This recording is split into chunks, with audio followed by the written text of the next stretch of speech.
اب کچھ بات کریں گے پاکستان میں سوشل میڈیا کے سست روی کے حوالے سے کہ پاکستان میں سوشل میڈیا سروسز بدستور سست روی کا شکار ہیں۔ صارفین سخت اذیت میں مبتلا ہیں۔ آن لائن کاروبار سے وابستہ افراد کا روزگار بھی شدید متاثر ہو کر رہ گیا ہے۔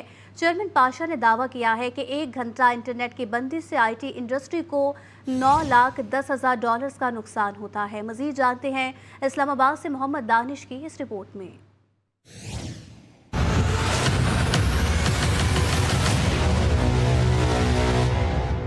انٹرنیٹ کی سست رفتار کا مسئلہ حل نہ ہو سکا۔ مسئلہ کب حل ہوگا یہ بھی نہیں بتایا جا رہا۔ سوشل میڈیا سروسز بہت ہی آہستہ چل رہی ہیں۔ صارفین مشکلات کا شکار تو فری لانسر سمیت دیگر پرائیویٹ ایسوسی ایشنز کو یومیہ بھاری نقصان برداشت کرنا پڑ رہا ہے۔ آئی ٹی ایکسپرٹ کہتے ہیں آئی ٹی انڈسٹری میں $1 لگانے سے حکومت کو بدلے میں $49 ملتے ہیں۔ 1 گھنٹہ انٹرنیٹ کی بندش سے انڈسٹری کو $9,10,000 کا نقصان ہوتا ہے۔ 1 گھنٹے کی انٹرنیٹ کی بندش سے پاکستان کو تقریباً آئی ٹی کی اس میں تقریباً $1 ملین کا نقصان ہو رہا ہے۔ اگر انٹرنیٹ پوری طرح بند کر دیا جاتا ہے تو آئی ٹی انڈسٹری تو بالکل ہی مفلوج ہو جاتی ہے۔ نہ صرف ہمارا کام کا نقصان بلکہ ریپوٹیشن کا نقصان ہے۔ سروس مسلسل ڈاؤن ہونے سے صارفین کے پیسے کا ضیاع ہو رہا ہے۔ ہر طرح سے دیکھا جائے تو ہماری اس وقت جو انٹرنیٹ کی سپیڈ ہے نا وہ یوں لگ رہا ہے جیسے وہ مانیٹرڈ ہے اور بہت زیادہ کنٹرولڈ ہے ایوریج سے زیادہ، جس کی وجہ سے ہمیں کافی سارے باٹل نیکس اور چوک ہو رہی ہے ہماری ٹریفک۔ انٹرنیٹ کی بندش سے ملک کو کتنا نقصان ہوا، وزارت آئی ٹی نے چپ سادھ رکھی ہے۔ ملک کے دیگر شہروں کی طرح کوئٹہ میں بھی انٹرنیٹ سروس سست روی کا شکار ہے، جس کی وجہ سے آن لائن کام کرنے والے فری لانسرز کا کام بھی شدید متاثر ہو رہا ہے۔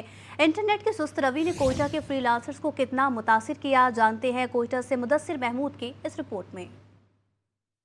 کوئٹہ سمیت بلوچستان بھر میں انٹرنیٹ کی سست ترین رفتار نے جہاں سماجی رابطوں میں خلل ڈالا، وہیں آن لائن کاروبار کرنے والوں کے کام کو بھی کٹائی میں ڈال دیا۔ آن لائن کاروبار کے ذریعے آمدن کمانے والے فری لانسرز ان دنوں معاشی مشکلات سے دوچار ہیں۔ ان کا کہنا ہے انٹرنیٹ کی سست رفتاری اور بندش نے ہمارا سارا کام ٹھپ کر دیا ہے۔ ہمارا کام جو فری لانسنگ ہے سروسز ہم پرووائڈ کرتے ہیں، تو اس میں ہمارا یہ مسئلہ آ رہا ہے ہمارے کلائنٹ سے ہماری بات صحیح سے نہیں ہوتی، تو جو ہمیں کام دیا گیا ہوتا ہے وہ ٹائم پہ نہیں ہوتا۔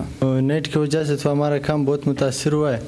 کوئی بھی پروجیکٹ ہو یا کوئی ویب سائٹ ہو نہیں کھل رہا ہے۔ پاکستان میں 25 لاکھ سے زائد فری لانسرز کام کر رہے ہیں جو سالانہ $400 ملین سے زیادہ زر مبادلہ پاکستان لاتے ہیں۔ ان میں سے ایک نجی ادارے میں کام سکھانے والے فری لانسر محمد نسیم بھی ہیں، جنہیں پاکستان سے بیرون ملک آئی ٹی سروسز فراہم کرنے میں چیلنجز کا سامنا ہے۔ غریب عوام کہاں جائے؟ ایک سورس تھا، ایک پلیٹ فارم جس سے پڑھے لکھے نوجوان پیسے کما رہے تھے، لیکن وہ بھی ابھی بند ہو رہا ہے، تو اس سے ہم لوگ بہت مایوس ہیں۔ حالیہ دنوں میں انٹرنیٹ ٹریفک میں 30 سے 40% کمی دیکھنے میں آئی ہے۔ ایسے میں فری لانسرز نے حکومت سے انٹرنیٹ سروس کی مکمل بحالی کا مطالبہ کر دیا۔ کیمرہ مین مزمل ابڑو کے ساتھ مدثر محمود، GTV نیوز، کوئٹہ۔